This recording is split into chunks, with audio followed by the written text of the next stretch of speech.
Pineal के स्राव को यौगिक शब्दावली में अमृत कहा जाता है, क्योंकि जब वह रिसने लगता है तो आपकी हर चीज मधुर और सुंदर हो जाती है। सेक्सुअलिटी उसे सीमित नहीं करती, बल्कि भौतिकता के साथ अत्यधिक पहचान उसे सीमित करती है। अगर आप उसे बहुत महत्वपूर्ण बना देते हैं तो आप विकृत दिमाग के हो जाएंगे। अगर आप उसे मिटाने की कोशिश करेंगे तो आपका दिमाग और भी विकृत हो जाएगा।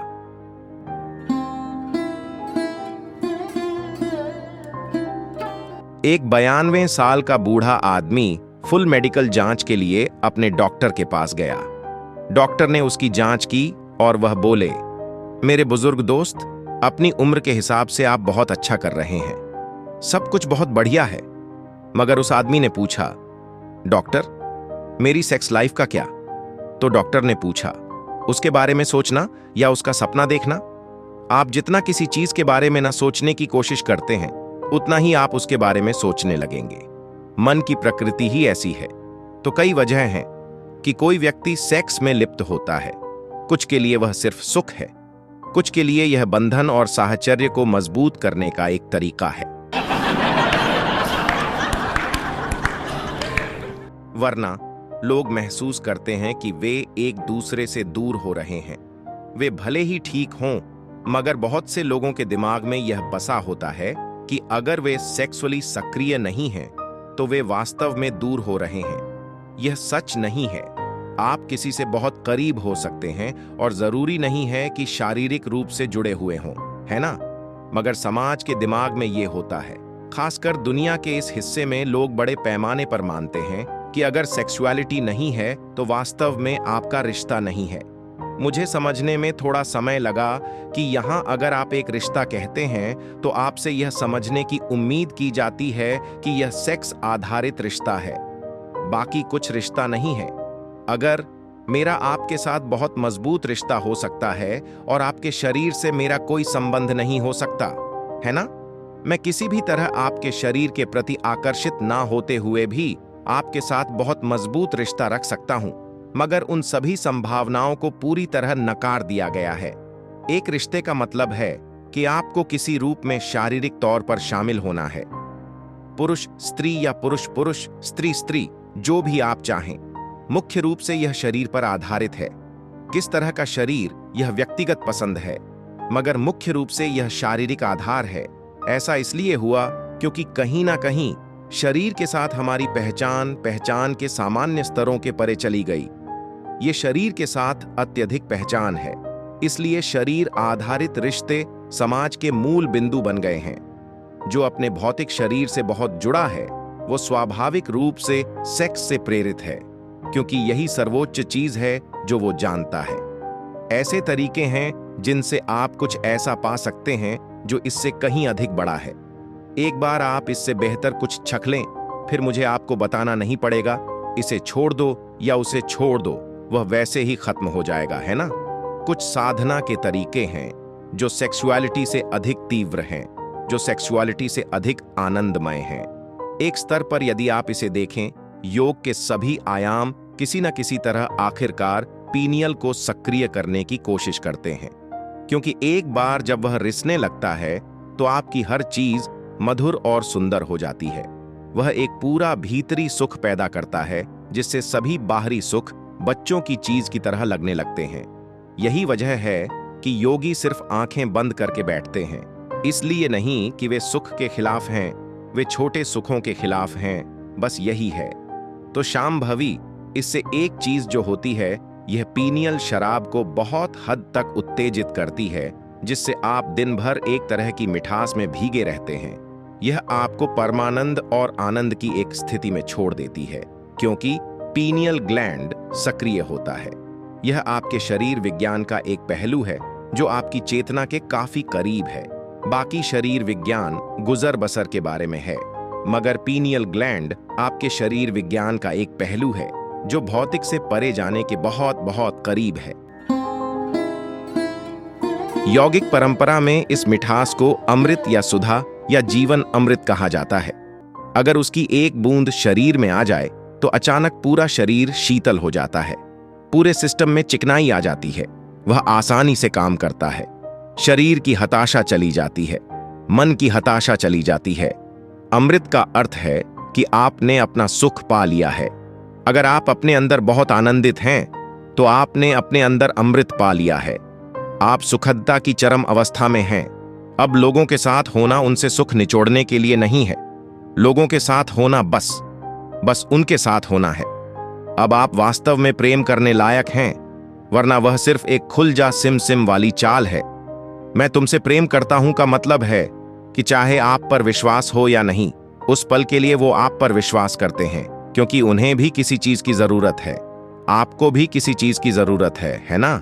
ये जैसे आप जानते हैं, अली बाबा और 40 चोर खुल जा सिम सिम मतलब वो खुल जाता है। ये ऐसा ही है। मैं तुमसे प्रेम करता हूं मतलब कई चीजें खुल जाती हैं। अब ऐसा करते हुए मैं यह नहीं कह रहा कि यह सही या गलत है। लोग अपना जीवन ऐसे ही चलाते हैं, इसमें कुछ नहीं है। मगर ऐसा करते हुए आपके अंदर प्रेम की एक तीव्र भावना को जानने की संभावना नष्ट हो जाती है। आप लगातार यह देखते हैं, मैं इस व्यक्ति से क्या पा सकता हूं, मैं उस व्यक्ति से क्या निकाल सकता हूं। यह एक ठग का काम है। इसे प्रेम संबंध कहा जाता है, मगर यह ठगी का काम है। लेकिन अगर आप अपने आप में बहुत आनंदित होते हैं, जब आप लोगों के साथ होते हैं, तो यह आपका आनंद साझा करने की बात होती है। इसका मकसद है कि अगर वे इससे अछूते हैं तो किसी तरह उन्हें इससे छुए, बजाय यह देखने के कि आप उनसे क्या निचोड़ सकते हैं। आपके जीवन की सारी बुनियाद बदल जाएगी, हां या नहीं?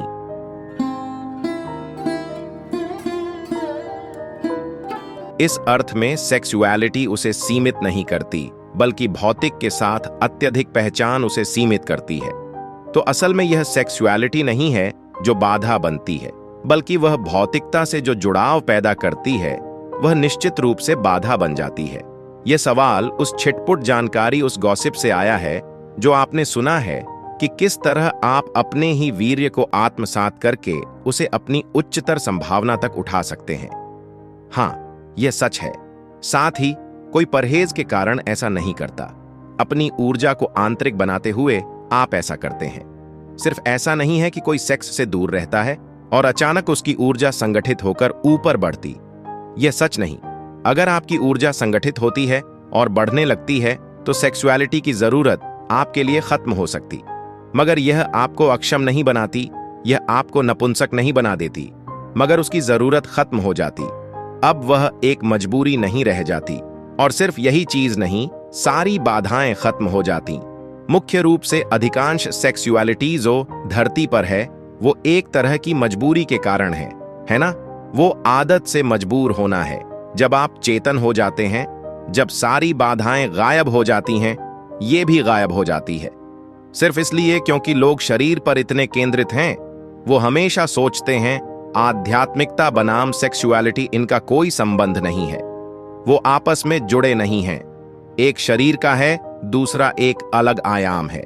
ये सिर्फ इसलिए क्योंकि दुनिया के धर्म, नैतिक स्कूल और नीतिवाद स्कूल हमेशा उसके खिलाफ बोलते हैं। इसलिए ये लोगों के मन में इतना बड़ा मुद्दा हो गया है कि वे सोचते हैं कि परे के बारे में कुछ जानने का एकमात्र तरीका यह है कि आप इससे दूर रहे, क्योंकि कहीं ना कहीं आप एक इंसान की सरल बायोलॉजी को समझ नहीं पाते। यह एक त्रासदी है कि आप साधारण बायोलॉजी को स्वीकार नहीं कर सकते।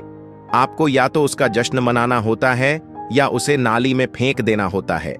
दोनों जरूरी नहीं है। आप उसकी सीमाओं को देख सकते हैं और उसकी संभावनाओं को देख सकते हैं।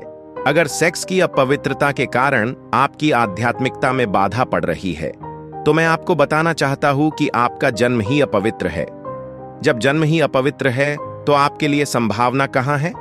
आपके लिए कोई संभावना नहीं है। सिर्फ आप कहीं और से गिरते हैं। अगर सारस आपको गिरा जाता, तभी आपके आध्यात्मिक होने की कोई संभावना नहीं होती। अगर आपकी मां ने सामान्य रूप से जन्म दिया है तो आपके लिए कोई संभावना नहीं है। एक 6 साल की बच्ची एक दिन स्कूल से घर लौटी और पूछा, मां में कैसे पैदा हुई थी? मां शर्मिंदा हो गई। वह बोली, एक सारस तुम्हें गिरा गया। वह बोली, ठीक है, उसने लिख लिया। मां, आप कैसे पैदा हुई थी? मुझे भी एक सारस ने गिराया था। मां, नानी कैसे पैदा हुई थी? उन्हें भी एक सारस ने गिराया था। फिर वह बच्ची गंभीर हो गई और नीचे जाकर बैठ गई और अपने होमवर्क में कुछ लिखना शुरू कर दिया। माँ असहज महसूस कर रही थी। उसने खाना पकाना खत्म किया। तब तक लड़की ने होमवर्क खत्म कर किताबें वहीं छोड़ दी। उसकी माँ ने जाकर पढ़ा तो फेन मिलिट्री के बारे में निबंध लिखा था। बच्ची ने लिखा था कि मेरे परिवार में 3 पीढ़ियों से किसी का जन्म कुदरती रूप से नहीं हुआ। तो मूर्खतापूर्ण विचारों के कारण हम या तो किसी चीज को बढ़ा चढ़ा कर कहते हैं या अनावश्यक रूप से बढ़ाने की कोशिश करते हैं। इसकी आपके जीवन में भूमिका है। अगर आप इसे बहुत बड़ा बना देंगे तो आपका दिमाग विकृत हो जाएगा। अगर आप उसे मिटाने की कोशिश करेंगे तो आपका दिमाग और अधिक विकृत हो जाएगा। आखिरकार अब मैं बोल रहा हूं, यह एक तरह की ऊर्जा है। आप मेरी तरफ देख रहे हैं, यह एक तरह की ऊर्जा है। आप मुझे सुन रहे हैं, यह एक तरह की ऊर्जा है। यह एक ही जीवन ऊर्जा की अलग अलग अभिव्यक्तियां हैं, है ना? अब सेक्सुअलिटी भी उसी ऊर्जा की एक अलग अभिव्यक्ति है। अब व्यक्ति को तय करना है कि उसकी ऊर्जा का कितना हिस्सा वह किस दिशा में भेजना चाहता है, क्योंकि आखिरकार आपकी ऊर्जा सीमित है ना? देखिए, यह ऐसा है।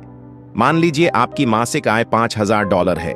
कितना घर के किराए के लिए, कितना खाने के लिए, कितना पढ़ाई के लिए, कितना सिर्फ मनोरंजन के लिए, कितना छुट्टियों के लिए आप बांटते हैं, है ना? कल सुबह आपको तनख्वाह मिली और शाम को आप बाहर गए और उड़ा दिया। अब अगले महीने परेशानी हो जाएगी, है ना? निश्चित रूप से। आपके पास क्रेडिट कार्ड है। अगर आप अपने जीवन को समझदारी से चला रहे हैं, आपके जीवन में सब कुछ आपकी समझ, आपकी जरूरत और आपकी क्षमता के अनुसार बांटा हुआ है कि नहीं? आपका पैसा, समय, ऊर्जा, क्या सब कुछ बांटा हुआ नहीं है? जिस तरह आप उसका प्रबंध करना चाहते हैं, यह भी वही चीज है। कितना होना चाहिए? पहले तो क्या आपको उसकी जरूरत है, या आप उसे कर रहे हैं क्योंकि आप सामाजिक रूप से बाध्य हैं?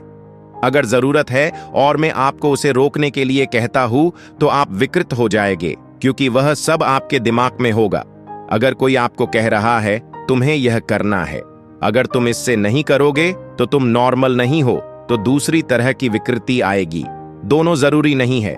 आखिरकार आप किसी पुरुष या स्त्री के पीछे नहीं जा रहे हैं, आप सुखदा के एक स्तर के पीछे जा रहे हैं।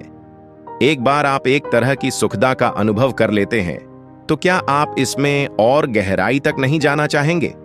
क्योंकि जो भी सुखदा घटित हुई है, शायद आपने दूसरे व्यक्ति का इस्तेमाल किया, मगर सुखदा आपके भीतर घटित हुई सही है। मान लीजिए वैसे भी सुखदा आपके भीतर घटित हो रही है, दूसरा व्यक्ति उसे खोलने की एक चाबी है। क्या आप नहीं चाहेंगे कि चाबी आपके हाथ में ही हो? अगर आप इस तरह बैठे, आप पूरी तरह ऑन हो, आपको किसी की जरूरत नहीं है। देखिए, आपके जीवन में कोई चीज चाहे सुख के लिए हो, पैसे, प्रेम, यह वह, चाहे किसी भी चीज के लिए, जैसे ही आप दूसरे व्यक्ति पर निर्भर हो जाते हैं, इस धरती पर वास्तव में कोई भी भरोसे के लायक नहीं है ना? मैं हर जगह यह शिकायत सुनता रहता हूं। आमतौर पर महिलाएं शिकायत करती है कि उनके पति बहुत ही शरीर केंद्रित हैं। कुछ महिलाएं लगातार शिकायत करती रहती हैं कि वह मुझ पर उंगली भी नहीं उठाता है। जो भी होता है वह एक समस्या है, क्योंकि वह कभी उस तरह नहीं होगा जैसा आप चाहते हैं। जब तक दूसरा व्यक्ति शामिल है, कुछ भी 100% आपकी मर्जी से नहीं होगा, हां या नहीं। इससे कोई फर्क नहीं पड़ता। आप भगवान से शादी कर लें, फिर भी नहीं होगा। जब तक आपके अस्तित्व का तरीका, सुख और खुशी की आपकी भावना दूसरे व्यक्ति पर निर्भर है, आपको हमेशा शिकायत रहेगी। कोई फर्क नहीं पड़ता कि दूसरा व्यक्ति कितना शानदार है। तो इस संदर्भ में लोगों ने ब्रह्मचर्य की बात की होगी, क्योंकि उन्होंने कहा थोड़ा विराम दो। किसी से सुख निकालने के लिए आपको कई चालें चलनी पड़ती है। सब कुछ आराम से नहीं हो जाता, इसे कौर्टिक कहते हैं। एक बार आप कोर्ट में चले जाएं, फैसले का दिन आ ही जाएगा। उसमें काफी समय, प्रयास, ऊर्जा और तमाम दूसरी चीजें लगती है। निराशाएं, समस्याएं, ईर्ष्याएं, सब कुछ उसमें जुड़ा होता है। तो किसी ने कहा उन चीजों से थोड़ा दूर रहकर देखो, क्या इसे आंतरिक रूप से पैदा किया जा सकता है? और फिर लोगों के साथ रहना आपके प्रेम के कारण अधिक होगा, आपकी जरूरत के कारण नहीं, जो निश्चित रूप से लोगों के साथ रहने का एक बेहतर तरीका है ना? यह निश्चित रूप से दूसरे इंसान को सम्मान देने का बेहतर तरीका है नहीं? इस पर थोड़ा ध्यान दीजिए। उस पर और उस पर और उस पर ध्यान देने की बजाय इस पर थोड़ा और अधिक ध्यान दीजिए। जितना आनंद कोई दूसरा आपके लिए पैदा करेगा, ये उससे कहीं ज्यादा आनंद पैदा कर सकता है।